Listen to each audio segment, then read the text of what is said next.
Welcome to Chapter 22, Progressivism. We'll discuss its roots and its accomplishments in this chapter. Progressivism was a passion to reform the ills of society, economy, and government. Who were the progressives? What did they achieve, and how did they do it? We'll look at these things in Chapter 22. Progressivism bloomed for a brief two-decade span, so we're talking about 20 years. Started in the late 1890s by an urban middle class that found itself at the mercy of both the monopolies of business and the undemocratic, corrupt government. Later, farmers, blacks, women, and eventually the working classes joined the progressives and found support for unionizing activities in the administrations of Theodore Roosevelt and Woodrow Wilson. The muckrakers spurred the crusading spirit with their lurid descriptions of society's ills, from child labor to unsanitary food handling to rampant prostitution. Under the leadership of W.E.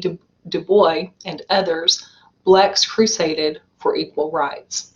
Progressivism began at the city level. It expanded to the state level, first in Wisconsin under the enlightened leadership of Robert M. La Follette. La Follette later became a major progressive voice in the U.S. Senate. Many states instituted direct democracy and allowed the direct election of U.S. senators. They also created programs to regulate business and to provide some social programs. The progressive impulse found expression in the arena of national government during the presidency of Theodore Roosevelt. He sought to be this trust buster of sorts, especially the trust that he felt harmed the people and the country. He oversaw passage of several important pieces of legislation during his presidency that regulated prices, food safety, drug labeling, and conservation. Reform continued at a much slower pace during the Taft administration. An angry Roosevelt eventually ran a third-party campaign in the 1912 presidential election, which split the Republican Party and left Democrat Woodrow Wilson as the winner.